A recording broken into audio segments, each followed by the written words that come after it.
Okay, so as promised, I'm going to tell you how to find the antiderivative of a function like 2 plus x squared dx.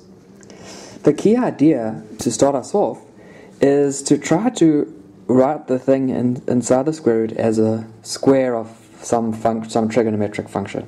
So there's a standard trigonometric substitution that we're going to make. It relies on the following equation: 1 plus tangent squared theta equals secant squared theta.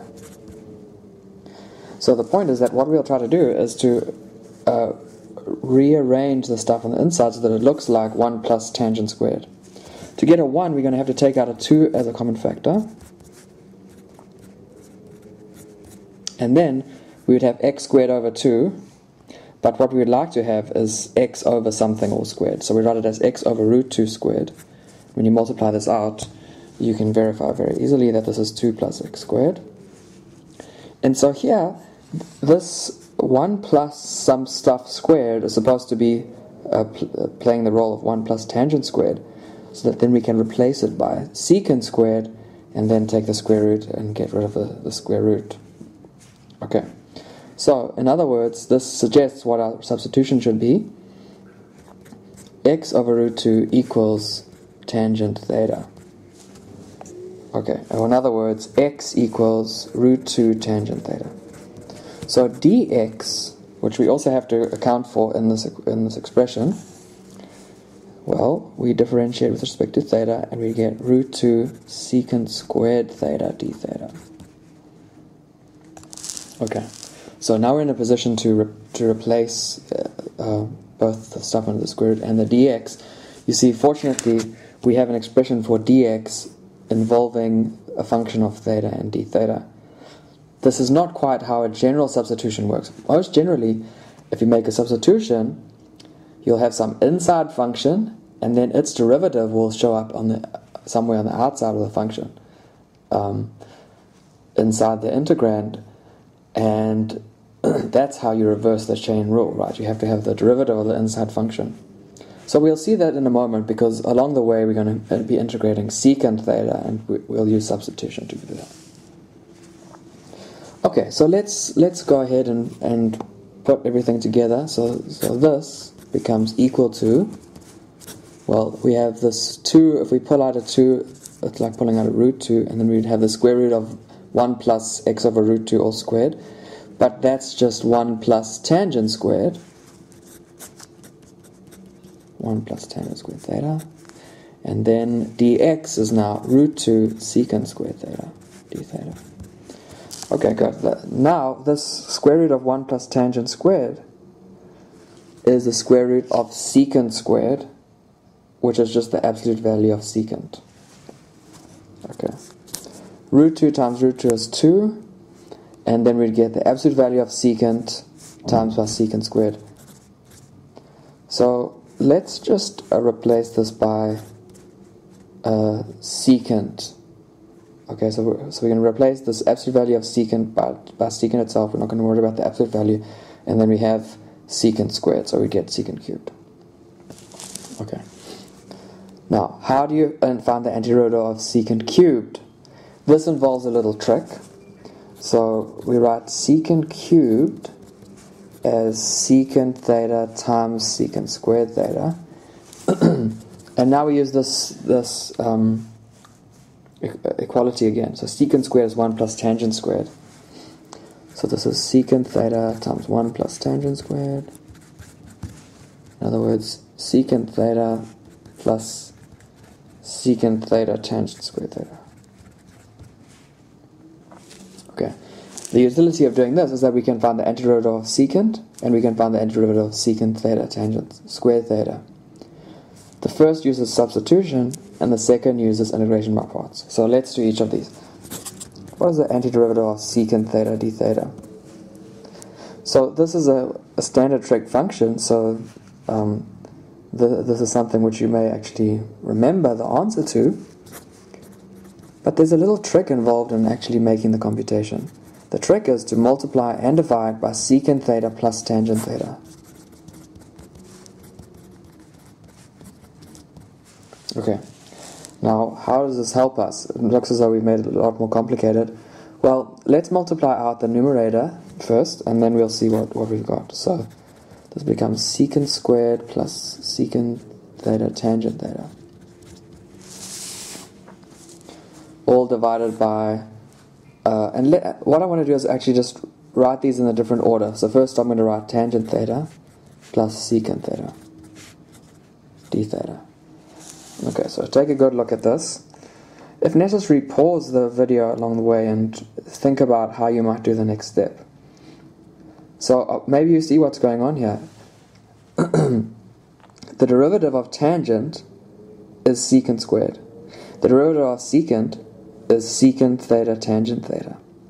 So as I mentioned earlier, this is exactly the setup in which you want to make a substitution, because you have an inside function, which is the stuff in the denominator, and its derivative multiplied by d theta shows up in the integral. Okay, so as this suggests that we should take our inside function to be this denominator, because its derivative is the numerator, secant squared theta plus secant theta tangent theta d theta. So all of this stuff in the numerator with d theta is going to become dw, and then the denominator is just dw. So our integral of secant theta becomes equal to, okay, our numerator, this is just dw, and then the denominator is w. So if you prefer, this is like 1 times dw. So it's like 1 over w dw. Okay. I hope this is clear. Now that we've made the substitution, it's very easy to see what the antiderivative is. It's natural log of the absolute value of w plus a constant. Okay. We can suppress the constant at this point, because once we get to the final answer we can add the constant, but just for completeness sake, let's do this. And now this w, we're going to want to replace it in terms of theta. So this is natural log of tangent theta plus secant theta. And as I said, you may remember this as the antiderivative of secant. Okay, so that's how we do this using a substitution. How about the second integral that we're trying to compute? Secant theta tangent squared theta. Well, I said that we will be using integration by parts. So let's see how this goes. Secant theta tangent squared theta d theta. Okay. How we want to do this is we want to write this as secant theta tangent theta multiplied by tangent theta d theta. Now, we have a product of functions. What we want to do is to undo the product rule. As you know, this is integration by parts. So in integration by parts, what you want to do is you want to identify one of the factors as being something which looks like a derivative. In other words, something that you can integrate easily. The other factor, you want it to be something which, when you differentiate it, gives you a simpler function, or at least in this case, a known function. So secant tangent is a derivative, right? As we saw just a moment ago, secant tangent is the derivative of secant. So that's very promising. We know the antiderivative of secant tangent, which is secant. We also know the derivative of tangent. Okay, that's secant squared. So we can differentiate this function and see how we go. So the rule says if we want to do this integration by parts, u will be a function which we differentiate. And dv will be everything else. So in this case, secant theta tangent theta d theta. Okay, so then v is the antiderivative of secant tangent, which is just secant, and du is secant squared theta d theta. Okay. Right. So let me just turn the page.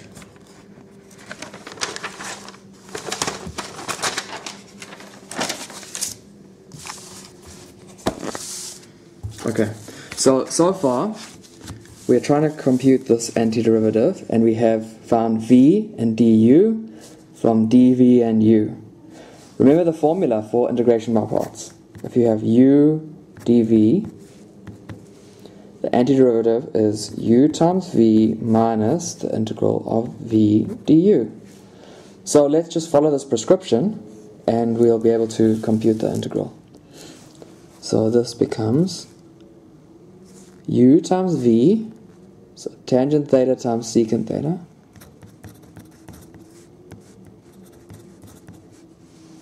okay, minus the antiderivative of v with respect to du. So integral of secant theta, and du is secant squared theta d theta. Okay, so this is tan theta secant theta minus the integral of secant cubed theta d theta. Okay, now what? Secant cubed theta was the integral that we were trying to compute in the first place, right? What we did is we showed that the integral of 2 plus x squared by means of a substitution can be rewritten as an integral of a constant times secant cubed. Okay, so this is one of these situations in which working with the integral of antiderivative of secant cubed, we've arrived at the exact same integral on the right hand side with a minus sign. So the trick is to get all the secant cubed terms together on one side of the equation and then divide by 2 if necessary. So let's carry this out. So this is what we have so far. 2 times secant cubed theta d theta. Remember that we saw that secant cubed could be split up as secant theta plus secant theta tangent theta. Okay, and secant theta, we found its antiderivative already. So that was this natural log of the sum. So okay, so far this is 2 times the antiderivative of secant theta. And I'm going to suppress the plus a constant.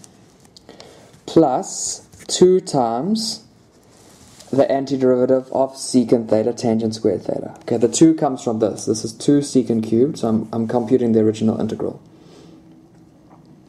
And so we have 2 secant theta plus 2 secant theta tangent squared theta. And the secant theta was this natural log, and then the secant tangent squared was this sum of these two terms. So this is tangent theta secant theta minus the integral of secant cubed theta d theta. Okay. So as I said earlier, what we want to do is we want to take the secant cubed term and get it on this side of the equation. So we have minus 2 secant cubed. When we add it on this side, we have plus 2. So we have 2 secant cubed plus 2 secant cubed. That'll be 4 secant cubed theta d theta. Antiderivative is 2 natural log of the absolute value of tangent theta plus secant theta plus 2 tangent theta secant theta.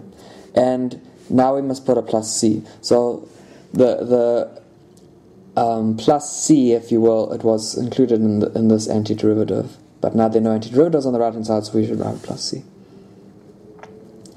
Okay, so this is pretty good, because now we can solve for secant cubed just by dividing by 4.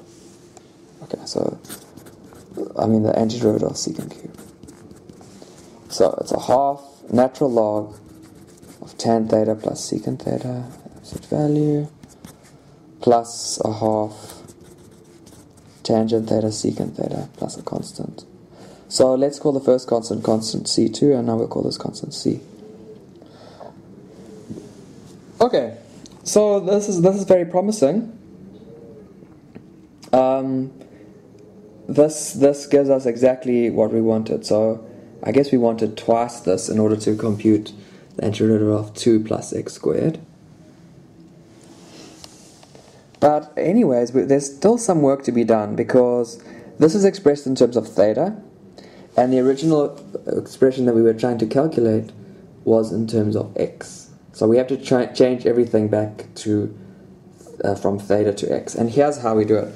See this equation, x over root 2 equals tangent theta. That's the way that theta and x are related to each other. So let's draw a little triangle. Whoops. If this is theta, then tangent is opposite over adjacent, right? And now we can calculate the other side. Well, it's going to be 2 plus x squared. It's the sum of the squares on the other two sides. And then secant theta, well, this is hypotenuse over adjacent. So we get root 2 plus x squared over root 2. Okay, this is great because everything on the right hand side can now be expressed in terms of x. Right? Tangent theta was x over root 2. So everything can be expressed in terms of x on the right hand side, and so we are done. So let's just put it all together. The antiderivative of 2 plus x squared, this is the same as 2 times the antiderivative of secant cubed theta d theta, and we saw that that would be 2 times this expression on the right hand side. So I'm going to multiply by 2. We get natural log of the absolute value of x over root 2 plus secant theta is 2 plus x squared over root 2 plus, and then we have half tangent theta secant theta. So the half gets cancelled out, and tangent is x over root 2, secant is 2 plus x squared square root all over root 2, and then plus a constant. Okay.